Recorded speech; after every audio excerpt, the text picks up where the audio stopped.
মধ্যে দোয়া কুনুত পড়ি, সেই দোয়া কুনুতে যে কি ওয়াদাটা করি, অন্তত আমার তো মনে হয় সাধারণ মানুষের মধ্যে 99.9 লোকেরা জানে না দোয়া কুনুতে কি পড়ে, অর্থ বোঝে না।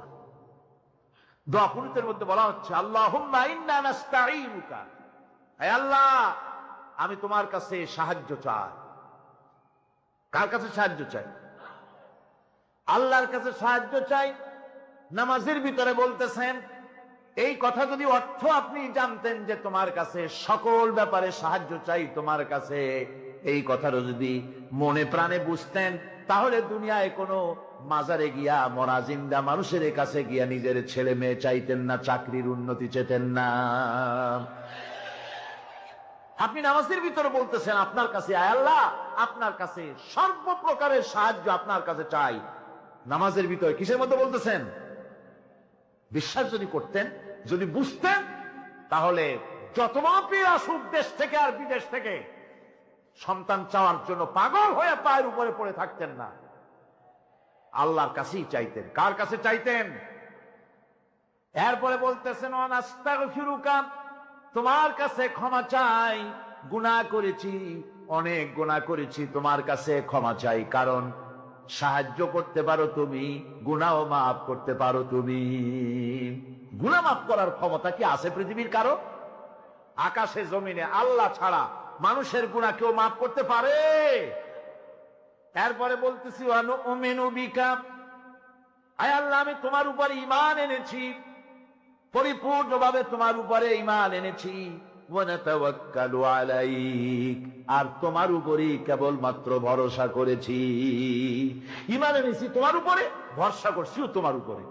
এই কথাগুলি যদি আমরা বুঝতাম, তাহলে আত্মাটা বড় হয়ে যেত, মাথাটা আল্লাহ ছাড়া কারো সামনে নত হতো না। ঠিক না বেটি? আল্লাহ ছাড়া কারো সামনে মাথা নত হতো না। আল্লাহর উপরই ভরসা, তোমার উপর ভরসা করছি, তোমার উপর ঈমান এনেছি। এরপরে বলছি ওয়ানুসনি আলাইকাল খায়র, সর্বপ্রকার কল্যাণের সাথে তোমার প্রশংসা করতেছি। ওয়ানাশকুরুকা, আর তোমার কৃতজ্ঞতা স্বীকার করছি, আমি তোমার শুকর আদায় করি, সর্ব ব্যাপারে তোমার শুকর আদায় করি। আর কি করি? ওয়ালা নাকফুরুকা, আমি কুফরি করি না, অকৃতজ্ঞ নই, আমি তোমার কৃতজ্ঞ বান্দা, আমি অকৃতজ্ঞ নই। একথা আপনি নামাজের মধ্যে বলেন, কিন্তু কৃতজ্ঞতা স্বীকার করেন না।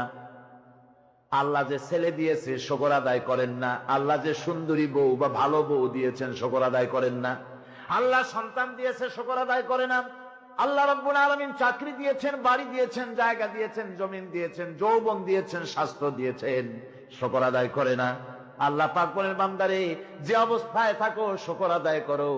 লা ইন শাকারতুম লাযীদান্নাকুম ওয়া লা ইন কাফারতুম ইন্না আযাবী লাশাদীদ।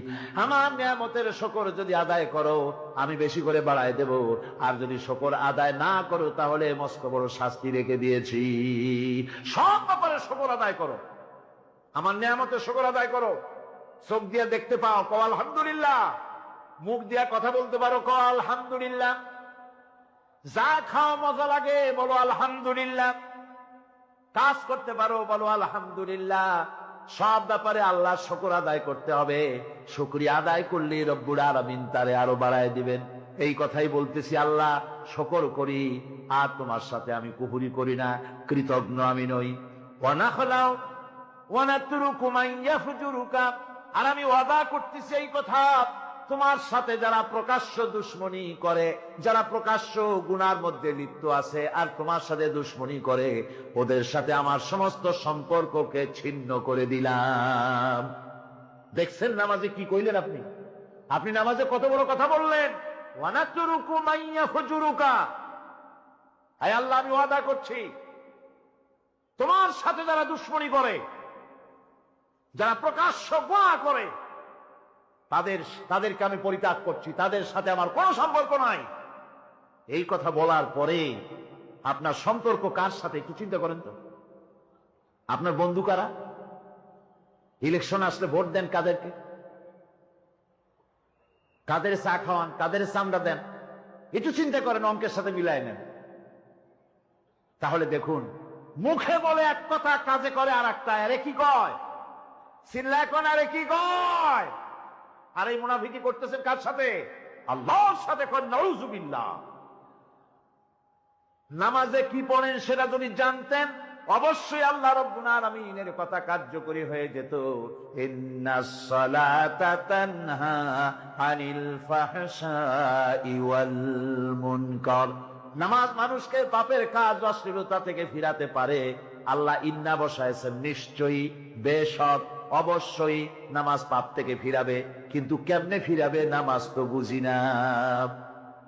নামাজ তো বুঝি না, খালি সেজদা দেয় জনমের মতো। আর সেজদা কি? নামাজে যদি দেখে ইমাম দেরি করতেছে, আত্তাহিয়াত পড়তে দেরি হয়ে যাচ্ছে, পিছন থেকে সিগন্যাল মারে, ঠিক কিনা? বেয়াদব, বেয়াদব। তোমার নামাজ, তোমার আত্তাহিয়াত আগে শেষ হয়েছে, তাতে কি হয়েছে? চুপ করে বসে থাকো। ইমামকে কাশি দিয়া সতর্ক করার অধিকার তোমার নাই। যদি ইমামকে সতর্ক করার জন্য কাশি দিয়ে থাকো, তোমার নামাজ ফাসেদ হয়ে যাবে। এটা ফাজলামি করার জায়গা না, এটা নামাজ। এর নাম কি? ধীরে সুস্থে নামাজ পড়তে হবে। অনেকে মসজিদটার মনে করে জেলখানা। ঢুকতে যত দেরি, বেরোতে পারলে যেন বাসে যান ছটফট করে। সিনেমার মধ্যে গিয়ে ঘন্টার পর ঘন্টা বসে থাকে, খারাপ লাগে না? মসজিদে কেরাত যদি একটু লম্বা পড়ে, পিছনে বসে খালি কি যে করে, মনে মনে বলতে থাকে যে ইমাম এমন কাঁচা ছাড়া ছাড়ি না। আর গান যখন শোনে, শুনতেই থাকে, কত মজা, ঘুম আসে না। নাউজুবিল্লাহ। সুতরাং নামাজে কি বলেন সেটা আপনাকে বুঝতে হবে। এরপরে বলা হচ্ছে, আল্লাহুম্মা ইয়্যাকা না'বুদু ওয়া লাকা নুসাল্লি। আয় আল্লাহ তাআলা, আমি একমাত্র তোমার গোলামি করি। নামাজে বলতেছেন একমাত্র তোমার গোলামি করি। আর নামাজ থেকে বেরিয়ে আসার পর ওজনে দিলেন কম, খাদ্যে দিলেন ভেজাল, মানুষের জমিনের আইল ঠেললেন, বোনেরে ঠকালেন, মেয়েকে ঠকালেন, মিথ্যে কথা বললেন, আর নামাজে বলে আসছেন আল্লাহ তোমার ইবাদত করি। এই বুঝি তোমার ইবাদতের নমুনা? এই বুঝি তোমার ইবাদতের নমুনা? মাফি। নামাজ বোঝে নাই, পাপ তারে ফিরে, নামাজ তাকে পাপ থেকে বাঁচাতে পারে না। হায় আল্লাহ, একমাত্র তোমার গোলামি করি, ওয়ালাকা নুসাল্লি, আর একমাত্র তোমার উদ্দেশ্যেই নামাজ পড়ি। মানুষকে দেখাবার জন্য পড়ি না। নামাজটা পড়ি কার জন্য? কার জন্যে? এরপরে বলছি, ওয়ানাসজুদু ওয়া ইলাইকা নাসআ। আয় আল্লাহ, আমি একমাত্র তোমাকেই সেজদা করি। আমার সমস্ত চেষ্টা সাধনা তোমার জন্য নিবেদিত। আমার চেষ্টা, আমার জিহাদ, আমার আন্দোলন, আমার বাঁচা, আমার মরা, আমার ব্যবসা, আমার বাণিজ্য, আমার সব তোমার জন্য। কার জন্য? চিল্লা এখন কার জন্য? দোয়া কুনুতটা কত বড় গুরুত্বপূর্ণ চিন্তা করেন। এরপরে বলা হচ্ছে, ওয়ানাহফিদু ওয়ানারজু রাহমাতাকা। আমরা কষ্ট করি আর তোমার রহমতের আশা করি। আয় আল্লাহ, আমরা কষ্ট করতেছি আর তোমার রহমতের আশা করতেছি। ওয়ানাখশা আযাবাকা, আর তোমার আযাবের ভয় করতেছি। আয় আল্লাহ, তুমি দয়া করে আযাব থেকে বাঁচাও। ইন্না আযাবাকা বিল কুফফারি মুলহিক। নিঃসন্দেহে আযাব তো কেবলমাত্র কাফিরদের জন্য, জাহান্নামে নিক্ষিপ্ত হবে কাফেরেরা। হায় আল্লাহ তাআলা, আমি তোমার আযাবকে ভয় করতেছি, তোমার জাহান্নামের শাস্তি থেকে আমারে বাঁচাইয়া দাও। জাহান্নামের শাস্তি থেকে যদি বাঁচতে হয়, তাহলে দোয়া কুনুতটা বুঝিয়া নামাজটা যদি সেইভাবে আদায় করা যায়, নামাজ কামেল হয়ে যাবে। কোন আলহামদুলিল্লাহ। সঠিকভাবে নামাজ পড়ার পরও যদি কোন মানুষের সঠিকভাবে, ভালো করে শোনেন, সঠিকভাবে নামাজ পড়ার পরেও যদি কোনো মানুষ পাপের থেকে না ফেরে, তাহলে বুঝতে হবে একথা, পানি আর সাবান দিয়া কাপড় ধুলে কাপড়ের ময়লা যাবে, কিন্তু পানি আর সাবান দিয়া কয়লা জনমের মতো ধুইলেও কয়লার ময়লা যাবে না। কথা বুঝে আসছে? এর থেকে আর উত্তম